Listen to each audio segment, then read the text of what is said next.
From the Gert Boyle studio at OPB, this is Think Out Loud. I'm Jeff Norcross. In just a few weeks, Americans will celebrate Independence Day. The observance takes on an extra significance this year with the 250th anniversary of the founding of our nation. As we approach this milestone, Think Out Loud is hearing from different folks about what it means to be an American. Today, we start with Bryan and Michelle Stewart. They are a military couple with a combined nearly 60 years of experience serving at bases all over the world. They both retired as colonels in the U.S. Army, and they now live in battleground Washington. Michelle, Bryan, welcome to Think Out Loud. It's a pleasure to have you. Thank you. It's great to be here. It's great to be here, Jeff. Thank you. Thanks, Jeff. Bryan, let's hear from you first. Tell us a little bit more about your military experience.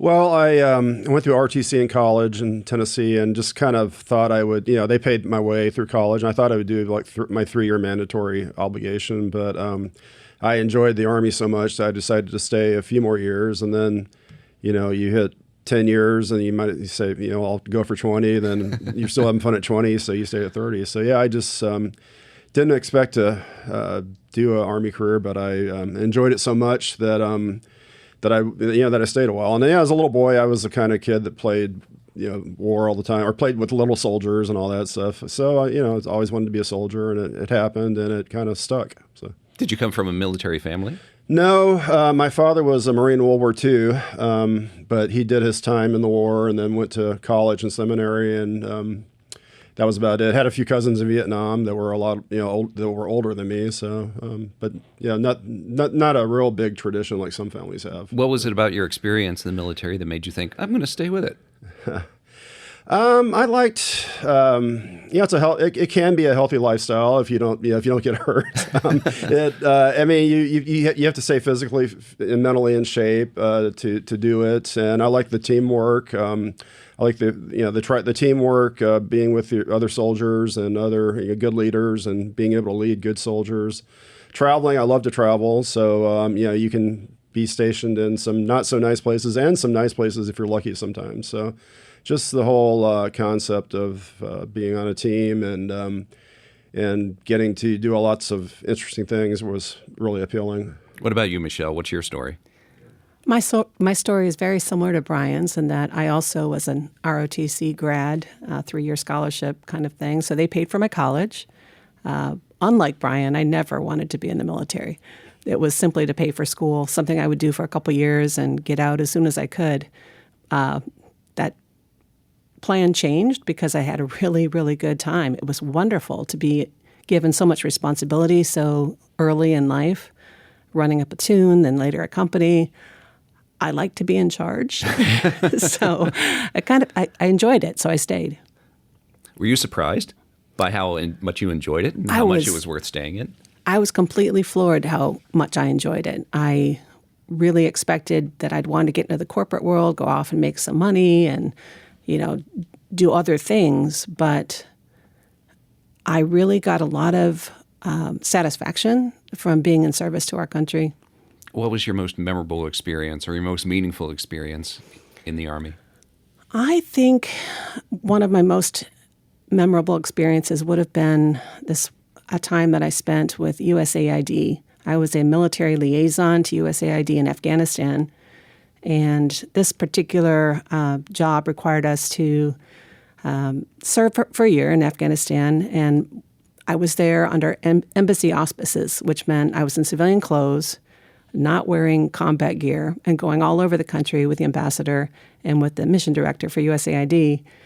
And in this one particular case, we were in Badakhshan, which is in the northern part of Afghanistan, and we were visiting a women's clinic. And one of the things USAID had done was fund a training program for young ladies, really girls. They were just teens from the villages who were given some medical training, initially just to deliver babies. But then we realized how successful the program was becoming, and we trained those young ladies to do pretty much any sort of medical requirement that women of the village might need, because it was improper for a man, even a doctor, to touch a woman in their culture. So the young girls were doing great things. And at this one particular clinic, I was approached by an older woman who spoke through a translator, and she said, "Thank you. Your program saved my daughter's life and my daughter's son's life. And she was just in tears and was very grateful. And it made me very, very proud to be from a country that would do such wonderful things in a part of the world that, frankly, no one else cared about. Given that background, I'll ask you the central question of the moment, which is, what does it mean to you to be an American? I think being an American is remembering that freedom isn't free. I know it sounds trite. Freedom is not free. Freedom comes with sacrifice. And in fact, I would say freedom and sacrifice are inherently linked. You can't have freedom without sacrifice. Being an American isn't simply waving a flag. It means putting something other than yourself first, believing in something that's bigger than yourself. In this case, our communities, our churches, our organizations, our agencies. And I think people can serve in all kinds of ways. You don't have to serve by joining the military. I particularly enjoyed it, so did Bryan. But there's lots of ways to serve. And just wearing a red, white, and blue T-shirt or waving a flag, that's nice, but it's not enough. Just thanking a soldier, it's nice, but it's not enough. Everybody has to do something in service to their community and their country. Same question to you, Bryan.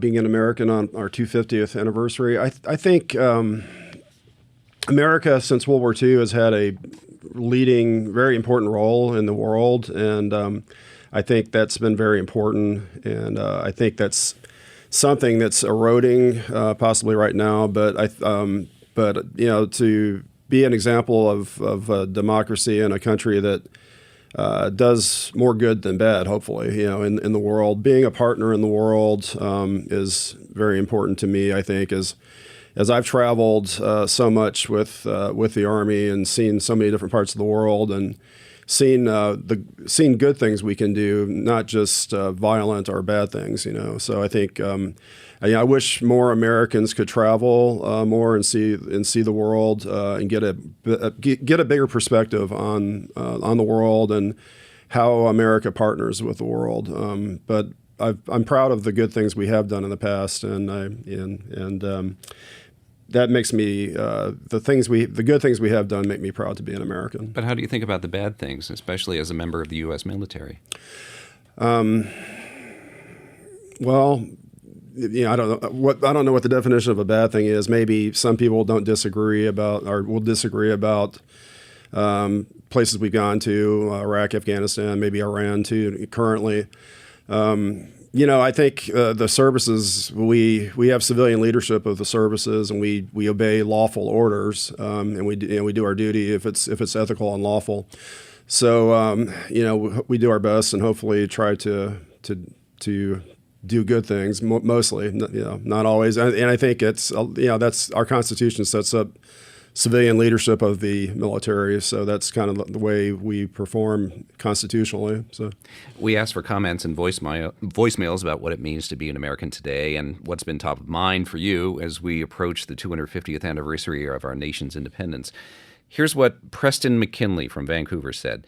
I'd like to see all Americans that aren't currently living by a religion or faith to develop their own personal code of ethics by which to live each day. And this, in part, can be their contribution to America experiencing a better overall life together in our collective future together. And, Michelle, this kind of echoes what you were saying earlier, whereas you don't have to join the military, you don't have to go the path that you and Bryan did in order to live by a certain ethical code, because one was handed to you, certainly, as a member of the military. But I wonder how that resonates with you. Oh, absolutely. Being in the military means, by definition, you're giving up some of your personal freedoms in order to make the world a better place, if assuming that the orders that you're getting are designed to do just that. There's lots of ways that one can serve. I think just picking up trash along the highway, volunteering at food banks, volunteering at your local church or community center, volunteering for older people or pet shelters. There's a number of ways that anyone can help to make the world a better place. What does patriotism mean to you? Well, I think that, let me just start by saying I love our country. I think that patriotism in this age is really celebrating what makes America great. By that, I guess I mean our diversity, the honor and the dignity that is derived from just doing the right thing, even if it's hard. And again, I'll say it's putting others before yourself, putting your country before your own personal benefit. It's doing the things that lift others up instead of always seeking to profit or putting yourself first. Bryan, I'm wondering if your ideas about what it means to be an American have changed over the years after you got out of military service. I mean, what has been your evolution of your thinking on this? After I got out? Yeah. That's a tough question. I don't. You know, I think I've expanded my thinking some to not see things as all black and white. Michelle and I both went to the U.S. Army War College, where they brought a lot of speakers in who were very non-traditional. I guess we had the president of the ACLU come speak to us and things like that. So it kind of expanded our thinking, and ever since then, I've tried to maintain touch with the military. I still have a lot of friends that are still serving as general officers or that stayed in longer than we did, and I try to stay in touch with geopolitics and all that, and try to maintain a finger on the pulse. But I just try to keep learning and try to keep expanding options. Yeah, If you're just tuning in, we're doing the first in our series of conversations about what it means to be an American. Bryan and Michelle Stewart retired as colonels in the U.S. Army after decades of service, and they're talking about how that has shaped their views on patriotism, sacrifice, and our nation's founding ideals. Michelle, back to you. Are there values that you think all Americans should embody, regardless of their political affiliation? Absolutely. I think that the Army has always been very value forward. We used to wear little dog tags that listed the Army values. And just for example, loyalty, honor, integrity, honesty, those jump out at me. I think that all those values fall right in line with what the theme that I keep referring to, which is sacrifice, putting others first, and being active in volunteering to make the world a better place. How about you, Bryan? Yes, I think no matter your background if you're an American, no matter your background or political affiliation, I think there are values that do make us a good country or a better country. As Michelle said, sacrificing for the greater good, not it being about I know Americans are very individualistic. The rugged individual is the cowboy of the West, but that's great. But I think it's important to think about the group and the greater good as a whole of our nation, not just about not just about my backyard and my political party or what have you. Yeah.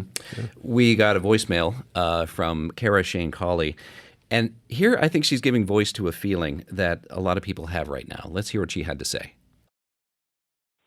I'm feeling like our country is kind of broken and, we're so divided. And I feel like we need to have a constitutional convention. Could we, as a country, come together and say, this is, can we find any common ground? Do we see that there's problems with our Constitution? Are there things we can change about it?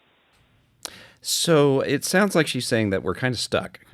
And she may be referring to the fact that we haven't substantially amended the U.S. Constitution in like 55 years. And I'm wondering, Michelle, if you feel that too, that inertia, that inability to move forward together. Oh, absolutely. I think if you ask most Americans what is important to them, I think we would agree on about 85% of the things, but our politics is becoming increasingly diversive, and we're being angered by the things that we listen to.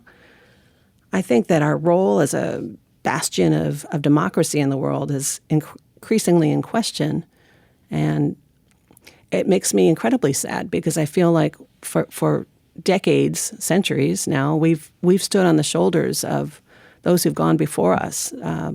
And in this case, I think we need to fight the forces of tyranny. We need to use our voices and our votes to oppose corruption and greed, and perhaps starting with a constitutional relook is a really good idea. Thanks, Garrett. Constitutional relook. I like I like the way you put that. Since she brought the Constitution into this, to form a more perfect union, famous phrase from the preamble to the Constitution. What does a more perfect union look like to you, Michelle? I think a more perfect union would be where most Americans saw the similarities and the things that unite us as opposed to the things that divide us. A world where we could put our anger aside and question it vociferously, constantly question our anger, because there are a lot of forces at work, internet and AI and even our politicians from time to time that want us to be angry, want us to hate, maybe a strong word, but be suspect of and dislike each other. And we really shouldn't. There's so much that we do agree on. Bryan, if our founding fathers, like Thomas Jefferson or Benjamin Franklin, were alive today, took a look around the country, what do you think they would think of what they saw?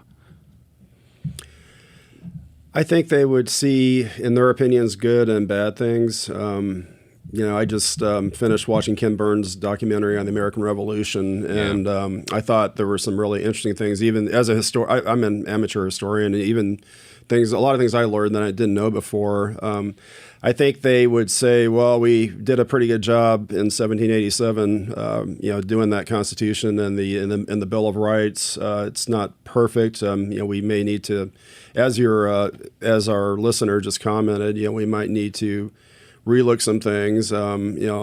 Thinking about the military, I think they intended for Congress to have more of a role in military adventures around the world and declaring wars and all that. I think Congress has taken a back seat to that in the past 50 years or so with a lot of our presidents. So I think they would say, well, you guys kind of need to fix a few things here. But I think they tried to do their best, but that was 250 years ago, and they didn't have crystal balls, of course. So I don't know. I think it's if some people call it the American experiment. They would say, we tried, but it's your generation now. It's 2020. We're going to party like it's 2026 here. So you people need to get it together and give us another 250 years and give our future generations another 250 years. Well, then the last question is for you, Michelle. How do we do that? How do we make sure our nation survives another 250 years? I'll go right back to what I keep saying. I think it's important to put the country first and let our angers and our diversity fade into the background. Celebrate and strive for unity. Thank you both very much. This was a great conversation. I appreciate it. Thank you. Thank you so much, Jeff. Thank you so much, yes. That's Michelle Stewart and Bryan Stewart. They are married. They are former members of the U.S. military that they now live in Battleground, Washington.